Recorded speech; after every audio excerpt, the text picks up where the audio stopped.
Hi, everybody. This is Paul Tinkle. My guest today is the University of Tennessee at Martin football coach, and I'm talking about a really good guy who loves the Lord. He loves his family. He loves football. Did I get him in the right order, Coach? I like that.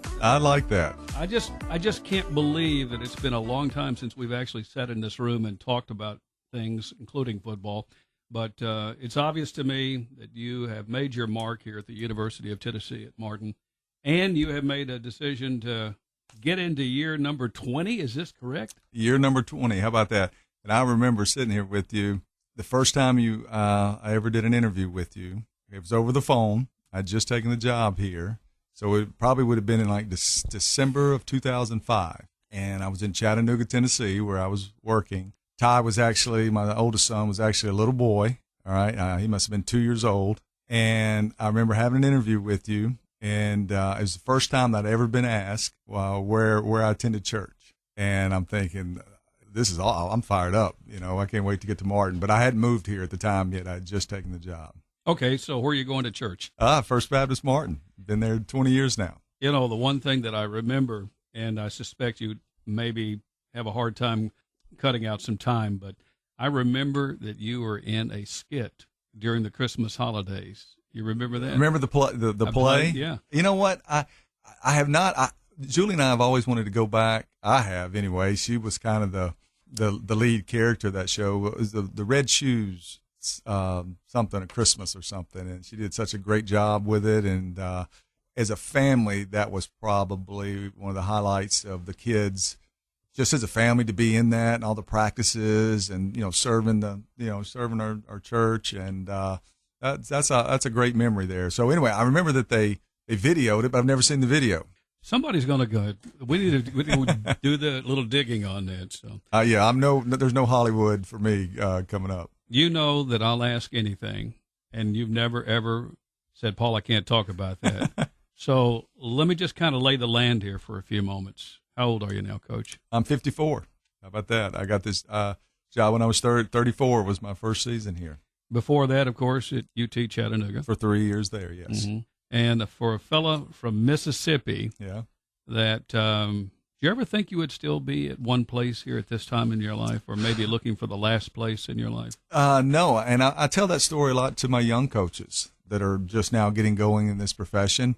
No, I don't think you certainly don't think you're going to be at a place for 20 years in this profession, much less be the head coach at a place for that long a time. But God has a different path for everybody.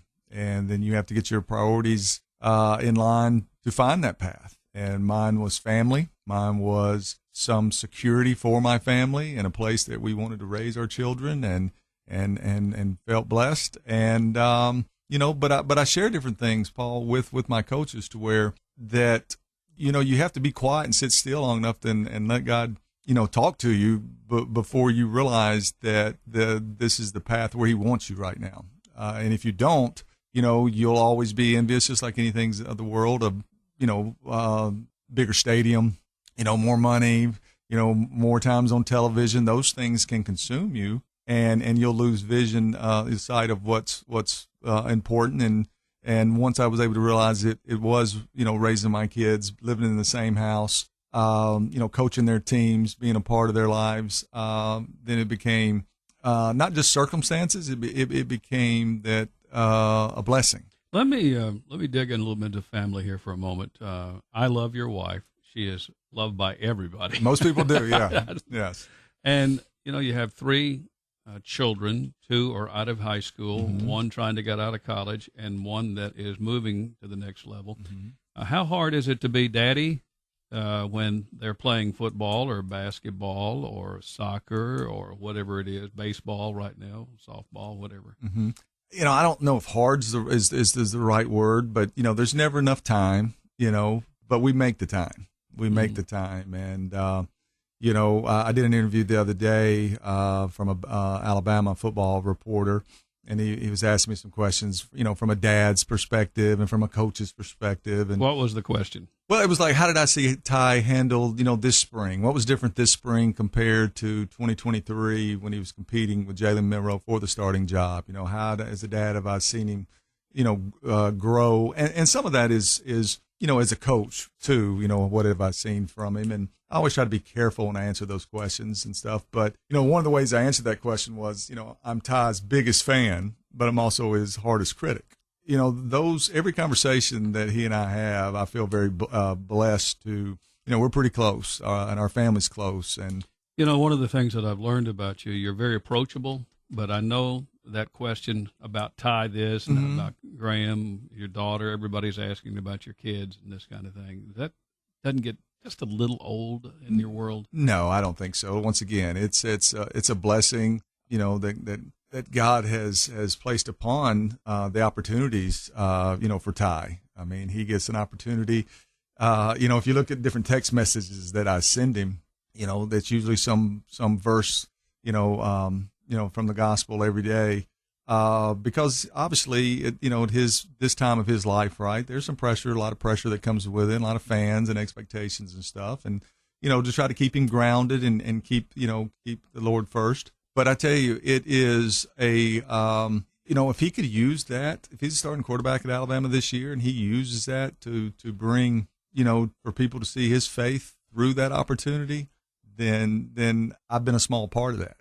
I honestly believe that I'm seeing more and more football players I agree. Coming out about and just simply saying, Jesus is my Savior. It's kind of neat. It's kind of like the Jesus revolution, the last seems like the last year, especially in the different college and professional ranks. And, and that's exciting. Somebody wins a ball game, they walk. We saw it in the NFL. I mean, I'm so proud of my Savior, Jesus Christ. And they're, before those guys really can start editing it out, I mean, they've already got the message in.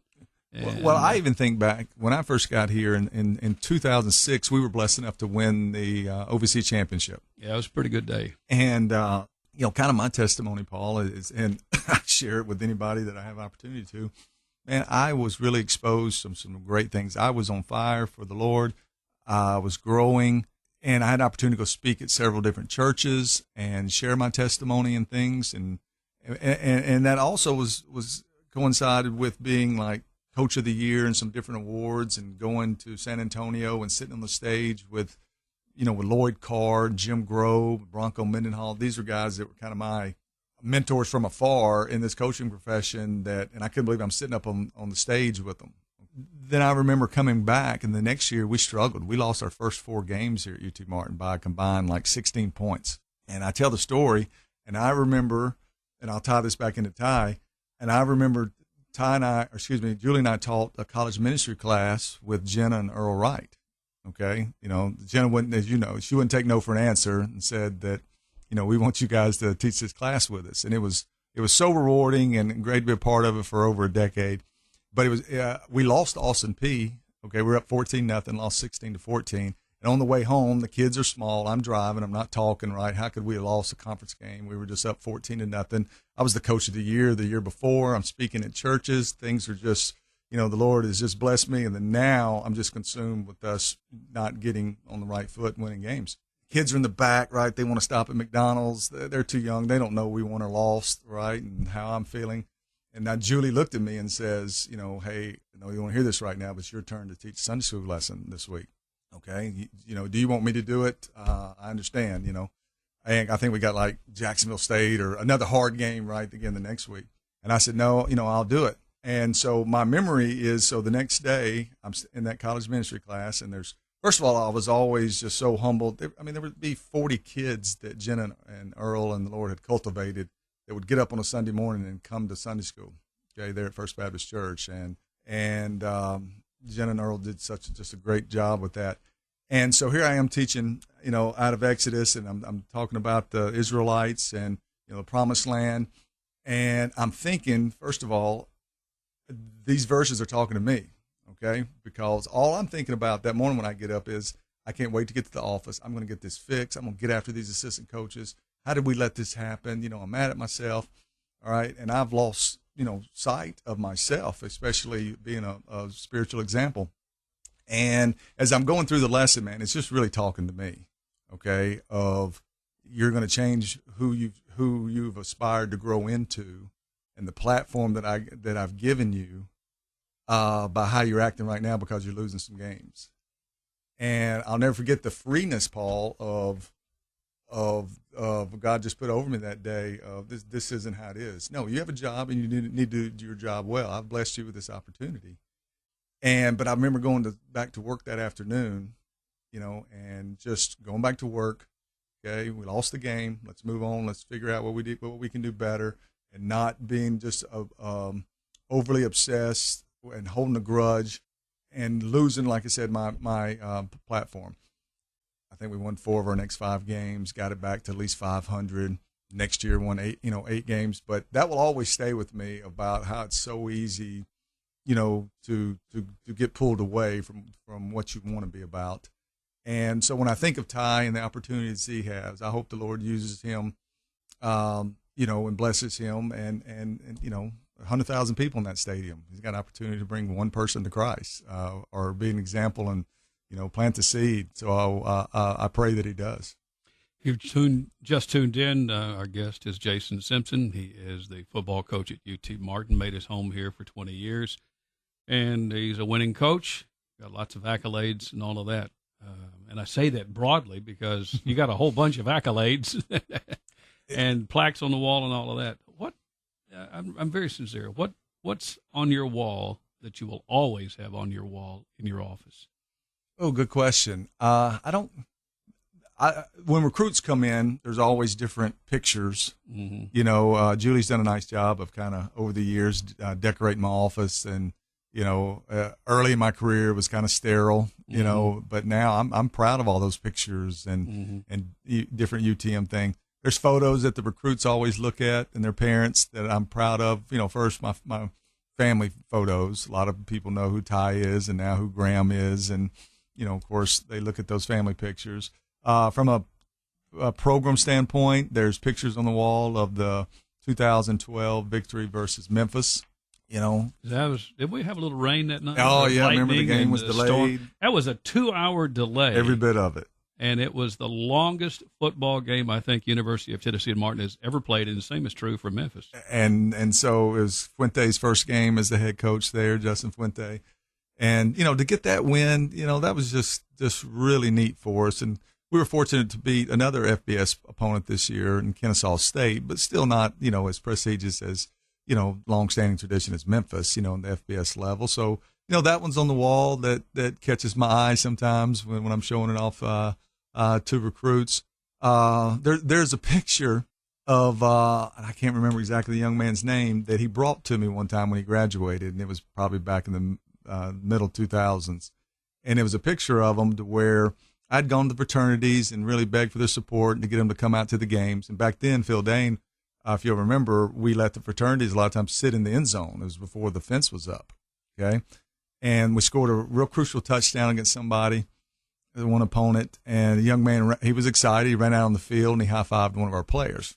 Well, they penalized him, okay, for that. And we ended up winning the game, and I didn't really think a whole lot about it. But he came and saw me and said, hey, thank you. And I said, well, tell me what happened. He said, well, I'm the guy that came out on the field, the student, okay, that came out on the field celebrating our touchdown. And camp security called me in on Monday and was ready to put me out of school, all right, for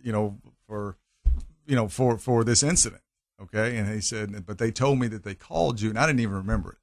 And they called you, and, you said, no, I'm glad they're at the games. I appreciate their support.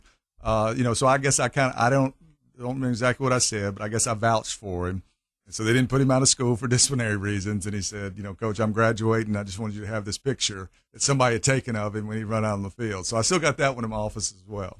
You're getting closer to having to ramp it up again. You just finished your spring practice. It sounds like things went well. I got to watch a little bit of you. I know you didn't see me. You were too busy.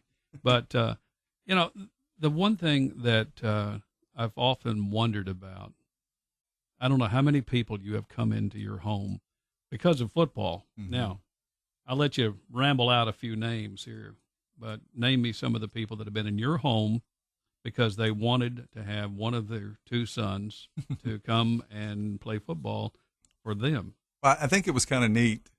A lot came here when Ty was recruitment. Remember the pictures? They would fly in there to Union City Airport. Oh, yeah. And they would put them on Facebook.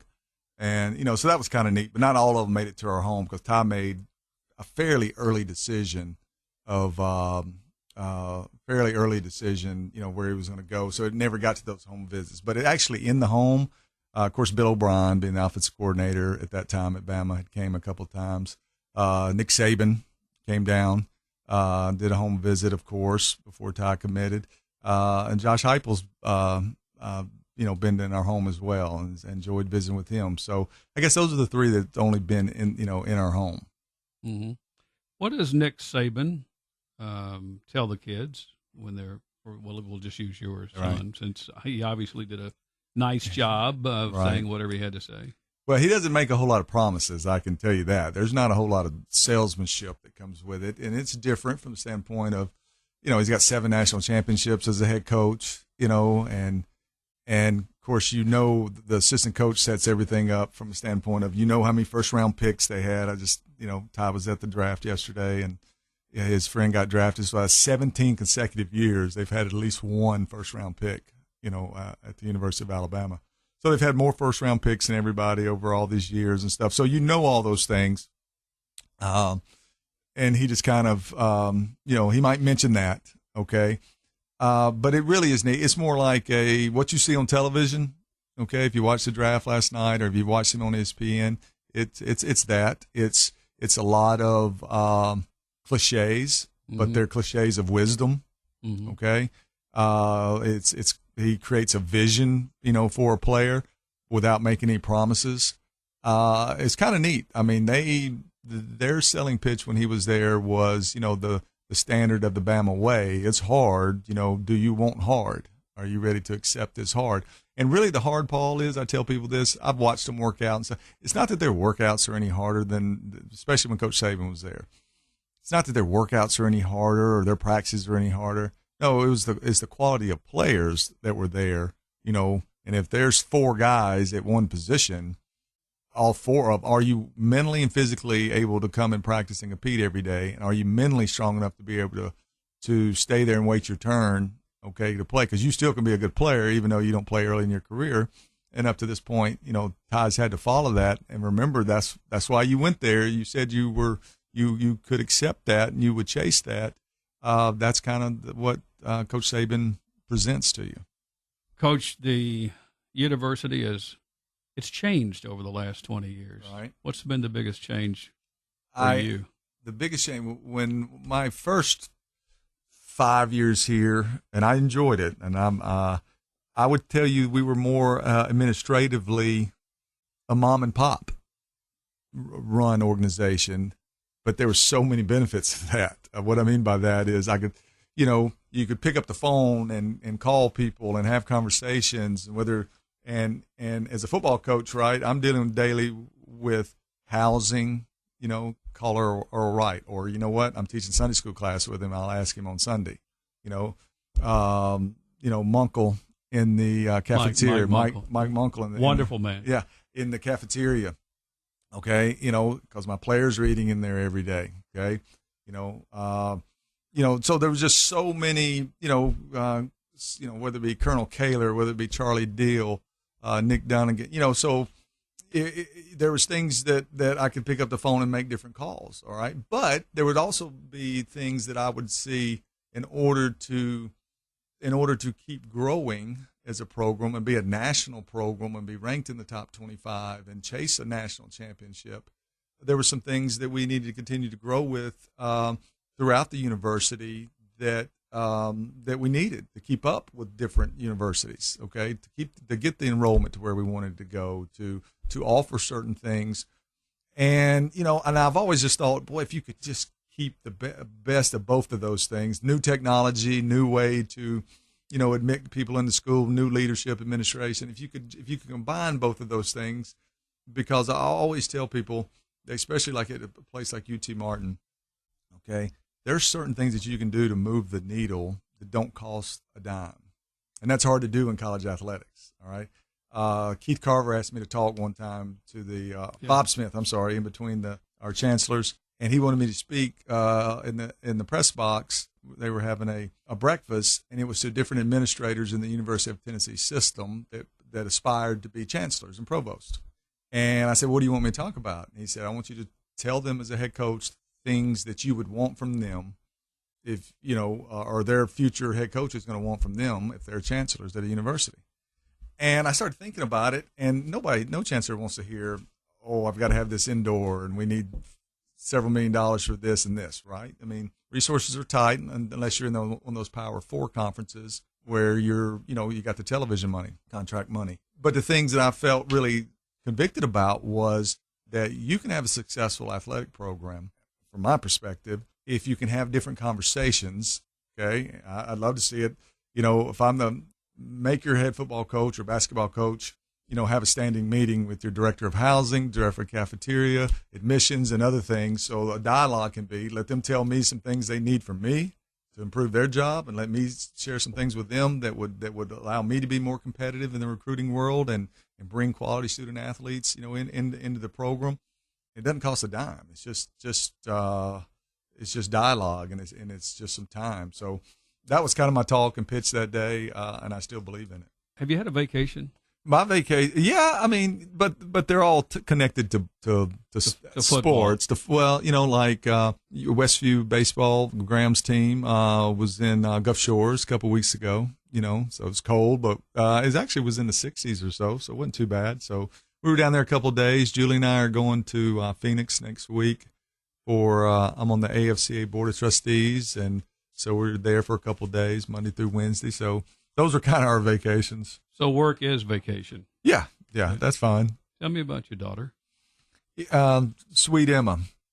Very proud of Emma. Emma, she's such a good person. She's such a hard worker. I tell people, she's way more dedicated and convicted in the things she's involved with than her two brothers. Okay, and I say that kind of tongue in cheek, but she really is. She's she went through a lot of injuries throughout her high school career and there in Westview basketball and softball. But what a good teammate she was, and just to watch that and watch her not be able to play, but to be there, see her play through the knee injury her senior year, and just, you want to have surgery and be out, or were you there when she went down? No, we were actually at the Sugar Bowl for Ty, and it was just terrible. We were listening to you make the call, and just, we just kicking ourselves as, couldn't be at two places at one time. Mm-hmm. And so we were there. The Bama was playing Kansas State. Had a lot of people that helped jump right in there and get her to go where and that's one of the reasons you felt comfortable with, okay, we're going to do this. She'll be fine at the basketball game, and then we get the call. But we knew, we had Jason and Joe Briggins here and a lot of friends and support, Brian Smith and Bucky and Emily to look after until we could get back. But, I tell you one thing I've really enjoyed, Paul, from an Emma standpoint. I've been the head coach here for 20 years, and I sell this university and our football program, right, to recruits and other families of different things that I've seen that I believe in, right? But as a parent, this one of my child goes to UT Martin and is a freshman, and so it's been very refreshing to see her enjoy being a freshman at UT Martin. Coming from Westview, going to UT Martin, being a part of sorority, being involved in other things on campus, and really enjoying her college experience, and not just having to go to UT Martin because she was a local student. I'm going to try to be a little buffer here on this. You don't have picks in your children. You have children who are really, really happen to be smart and athletic. And then here comes this last kid.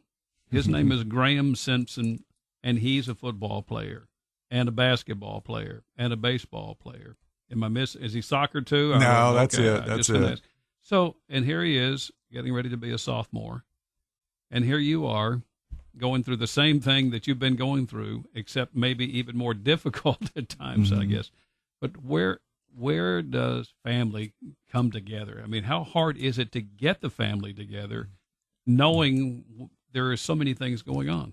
No, it is, right, because Ty's in Tuscaloosa, and Emma has her own house, okay, here in town. She has roommates and stuff, but obviously she's at our house a lot. But she has other things, so she's not able to be at. She's growing up. She's starting her young adult life.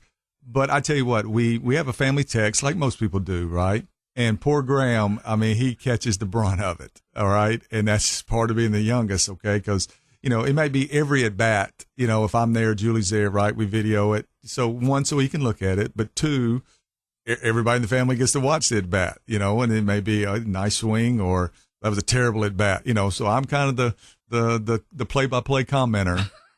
and then the other two siblings pound on him. Okay. And, he hit a home run the other day. Okay. So I put that on there, and it's just, like I said, on our private text. Yeah. Okay. And I think Ty's reply was about time, and this summer, okay. And those two brothers, they're after each other all the time. Ty doesn't give Graham an inch now. He does. Now, there will be some things that he'll tell Graham he's proud of him for, but it's few and far between. So, but Emma may be harder than Ty is on him, and because they're closer. Emma's closer with Ty, and then Emma's close with Graham. Okay, and then Graham and Ty, Ty just pounds on Graham most of the time. But I really do. It is fun to see, Graham's respect for Emma. And I'll give you an example. Graham and I were at Knoxville last week. Went to a practice. Took Graham up there to watch him practice, meet the coaches and stuff. And we went to the stadium and stuff. They took him over there and took some pictures and stuff. And we're walking out of the stadium. And he said, last time I walked up this hill out of the stadium, it was the walk of shame. And I said, what do you mean the walk? And I knew what he meant. He didn't throw the ball. I mean, Graham, the ball really started coming out of his hand really good in August of last, or really probably July. Okay, well, those camps were in June. He was making the transition from the middle school ball to the high school ball. All right. So when he would start having to throw the ball like really down the field on a go route, it doesn't look like the Graham that you've seen playing out there now for Westview. Okay, he's really improved and figured it out. Okay. So Emma's in the stands. She's a good sister. She's there, okay. And the ball didn't come out as good as Graham would have wanted it to come out when 40, 50-yard pass down the field there, So Emma's on him on the way out of the stadium. She's like, "What happened on those deep balls? That was embarrassing. I was hiding my head in the stands, Graham. And so anyway, so Graham still brings that up to Emma. Remember when I embarrassed you at Bama or at Knoxville, throwing the ball? So she's their worst critic, but she's their biggest fan as well. You really haven't spent enough time here on talking about two things that I want to do that. But number one, your wife is an angel. I mean, we already know that. Right. I mean, most all of us that are married, right. We got a lot of angels around us. No, to put up with us, no doubt about it, and especially. You marry somebody to, or at least I did, right? Attracted to my shortcomings. Okay. I mean, we have a lot of stuff in common, right? But there's things that Julie's really blessed, that God's blessed her with, that she's really good at. And that is, empathy, with people. She probably should be a nurse. She probably should be, work at a retirement home. She just really has a unique, way to make people, feel at ease. And, she probably actually ought to work at a funeral home, and deal with people that are grieving. She just does a great job with that. And so, but no, she keeps us all together. Have you talked to her about the funeral home thing? Well, no, there's no doubt. I think actually, I don't think I'm making this up. I think when she probably did an aptitude test in high school, it probably came back. That's probably what it said. Okay. And she went into education and all, but we've been blessed that she's been able to, be a stay-at-home mom ever since we came here. And, that was just a sacrifice we made and for the children and wouldn't trade it for, to get us everywhere. All 4 of us have got to be on a daily basis. That's part 1 of our conversation with UT Martin head football coach Jason Simpson. You can catch part 2 next week right here on 30 Minutes. You've been listening to 30 Minutes, a community affairs program on Thunderbolt Radio. You can listen to this broadcast and others anytime by visiting thunderboltradio.com and following the Thunderbolt Radio and Digital YouTube page. Thanks for listening.